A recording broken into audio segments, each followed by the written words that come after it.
వంశీ గారు అంటే టిల్లు కానీ మ్యాట్ కానీ సితారాలో ఒక కొత్తగా కైండ్ ఆఫ్ ప్రయోగాలు చేసి సక్సెస్ అయ్యారు. అంటే ఇది కంటిన్యూ చేస్తారా? చేద్దాం, కంటిన్యూ చేయమని కోరుకుంటున్నాను సార్. ఖచ్చితంగా కంటిన్యూ చేద్దాం. అంటే ఎలా అంటే సిద్ధు గారు సార్ సార్ యాక్చువల్గా మీరు చెప్పినట్టు టిల్లు మీరు అనుకుని చాలా పెద్ద హిట్. సో రెండోది చేయడం అన్నది చాలా భయంతో కూడిన అవునండి ప్రయోగం. సో ఆ భయమే మిమ్మల్ని ఈ సినిమాలో అడల్ట్ డోస్ లేదా యూత్ డోస్ పెంచేలా చేసిందా?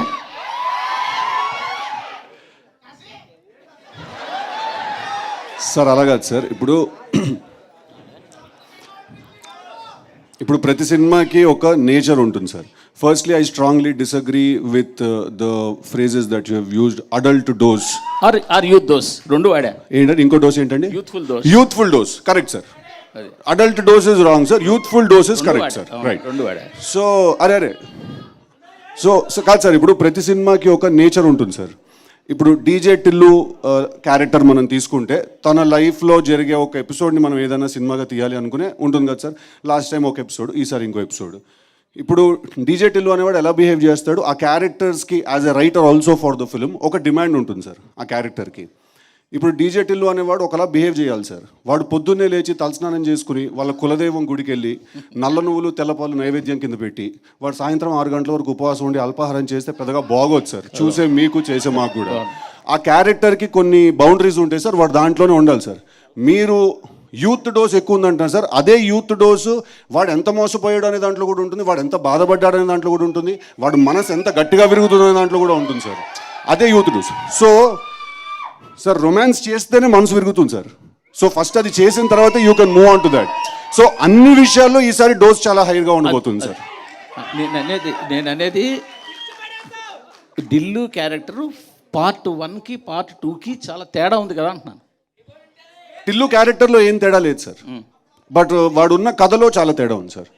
వాడు కలిసిన మనిషిలో చాలా తేడా ఉండబోతుంది సార్. తను కలవబోయే తన ఫీమేల్ కౌంటర్ పార్ట్ని తో ఉండే జర్నీలో చాలా తేడా ఉండబోతుంది సార్. సో ఈ తేడాంతో అనుపమాలు వచ్చిందంటారు. ఏంటండి ఈ తేడాంతో అనుపమాలు వచ్చిందంటారు? అదేనండి, కంప్లీట్లీ న్యూ క్యారెక్టర్ తనది. కంప్లీట్లీ లిల్లీ అనేది it's a fresh character, fresh characterization ఉంటుంది తనకి.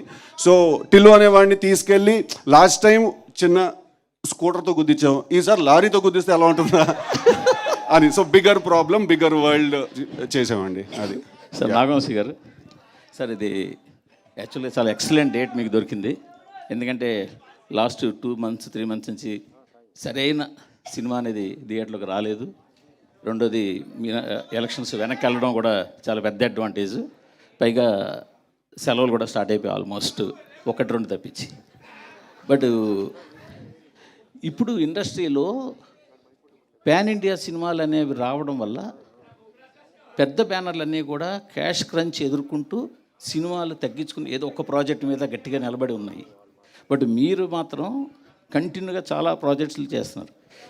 వాళ్ళకి మీకు ఏంటి తేడా ఏంటి ఎందువల్ల? అంటే ఏ పెద్ద బ్యానర్ క్యాష్ క్రంచ్లో ఉండి సినిమాలు తగ్గించారండి? అందరూ తీస్తున్నారు కదా. అందరి దగ్గర ఒక్కొక్క సినిమా కనిపిస్తున్నాయి కదా పెద్ద సినిమాలన్నీ. పెద్ద అంటే యాక్చువల్లీ ప్లాన్డ్గా ఎక్కువ నెంబర్ ఆఫ్ ఫిల్మ్స్ ఉండాలని కదండి. ప్రాసెస్లో అలా జరిగినాయి. అలా ఒక్కొక్కటి ఇయర్ షూటింగ్కి వచ్చినాయి అనుకోకుండా నాకు అన్నీ. బట్ మీ దగ్గర కాకుండా కంటిన్యూగా ఒక 4-5 ప్రాజెక్ట్స్ ఉన్నాయి కదా.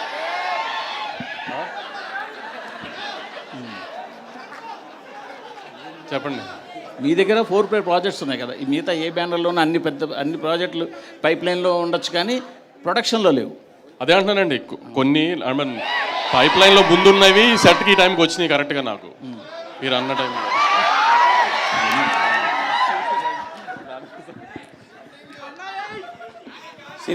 సిద్ధు గారు సార్ చెప్పండి. టిల్లు అనేది ఒక ఐకానిక్ క్యారెక్టర్ అయిపోయింది. Thank you sir. Okay, second పార్ట్లో కూడా సేమ్ ప్రాబ్లం, సేమ్ క్యారెక్టరైజేషన్. మీరు అన్నదే ఒక అమ్మాయితో ఇబ్బంది పడతాడు, లాస్ట్కి ఏమవుతుంది అనేది ఫస్ట్ పార్ట్ లాగే సేమ్ స్టోరీ. సో ఒక క్యారెక్టర్ ఐకానిక్ క్యారెక్టర్గా ఎస్టాబ్లిష్ అయిపోయినప్పుడు ఆ కథ కూడా సేమ్ అయినప్పుడు ఛాలెంజెస్ చాలా ఎక్కువ ఉంటాయి దాన్ని ఎంటర్టైన్ చేయడానికి. అది కూడా అలాంటిది డైరెక్టర్ మారినప్పుడు ఆ డిఎన్ఏని ఎలా క్యాచ్ చేయగలడు కొత్త డైరెక్టర్? అంటే ఆల్రెడీ పాత డైరెక్టర్ కొంత ట్రావెల్ చేసి అంటే నేను ఎలా దాన్ని నమ్మాను తను చేయగలుగుతాడు అనేది Exactly. నన్ను అడుగుతున్నారు సార్. అంటే మేము ఈ సినిమా యాక్చువల్లీ అది మేము ప్లాన్ చేసుకుని ఈ సినిమా విమల్ చేయకూడదని లేదా ఒక వేరే డైరెక్టర్తో వెళ్ళాలని మేము అనుకోలేదు sir. First project DJ Tillu 2 అనే సినిమా మనం చెయ్యాలి అని నాకు వంశన్న వాళ్ళు చెప్పినప్పుడు నాకే డైజెస్ట్ చేసుకోవడానికి కాస్త టైం పట్టింది సార్. బికాజ్ అది మళ్ళీ ఒకసారి తీసాము, చాలా బాగా ఆడింది. So again how to create that magic is a very big challenge, right? But మేము ఆ డెసిషన్ తీసుకునే టైంకి విమల్ వేరే దగ్గర కమిట్మెంట్ ఇచ్చేసాడు that he's going to do a film for them. ఆ టైంకి me and Malik were parallelly working on some other story, వేరే ఒక కథ చేద్దామని చెప్పి. సో అప్పుడు నేను Malik we had a conversation and we decided that you know తన సెన్సిబిలిటీస్ అవన్నీ కూడా అంటే ఇప్పుడు క్యారెక్టరైజేషన్లో పర్ఫార్మెన్స్ దగ్గరకు వచ్చేసరికి సమ్ వాటర్ క్యారెక్టరైజేషన్లో పర్ఫార్మెన్స్ దగ్గరికి వచ్చేసరికి probably it comes from me and all of that. But ఒక సెన్సిబిలిటీ ఉంటుంది కదా సార్, తను ఇలా మాట్లాడాలి, ఇలా బిహేవ్ చేయాలి, ఈ కథలో ఇలాంటి పాయింటర్స్ పడాలి అని. ఆ సెన్సిబిలిటీస్ అన్ని డిస్కషన్లో Malik also has the same sensibility. అందుకు we were comfortable going ahead with him sir. Okay, posters మీరు రిలీజ్ చేసిన పాటలు కానీ ట్రైలర్స్ కానీ టీజర్ కానీ చూసాక అనుపమ గారుని ఎలా ప్రజెంట్ చేస్తున్నారనే ఐడియా అందరికీ వచ్చేసింది. ఆబ్వియస్లీ కొంచెం ఆ రెస్పాన్స్ కూడా అర్థమవుతుంది మీకు. But when you have first conceived this idea, చాలామంది చాలా డిఫరెంట్గా అనుకున్నారు. ఎందుకంటే ఆవిడ ఇందాక చెప్పినట్టు she's doing girl next door characters, ఒక డిఫరెంట్ చాయిస్ అని అనుకోవాలి. అప్పుడు ఎవరిది ఐడియా అసలు ఆవిడ క్యాస్ట్ చేయాలని? అంటే ఫస్ట్ ఒక క్యారెక్టర్ రాసుకున్నాం సార్ మేము.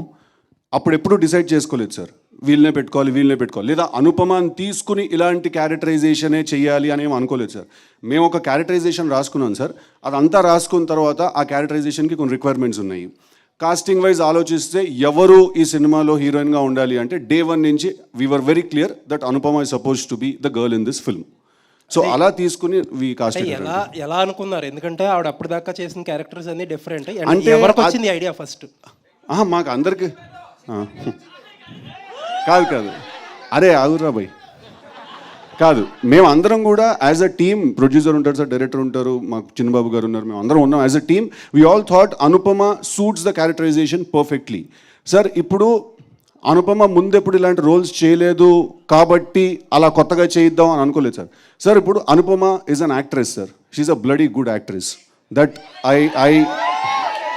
She a bloody good actress అండి ఆ అమ్మాయి. మేము 3 పేజీల సీన్ లొకేషన్కి తీసుకెళ్ళి అక్కడ ఇంకో 3 రాసినా కూడా 5 నిమిషాలు మొత్తం పట్టేసుకుని చేసేస్తుంది సార్.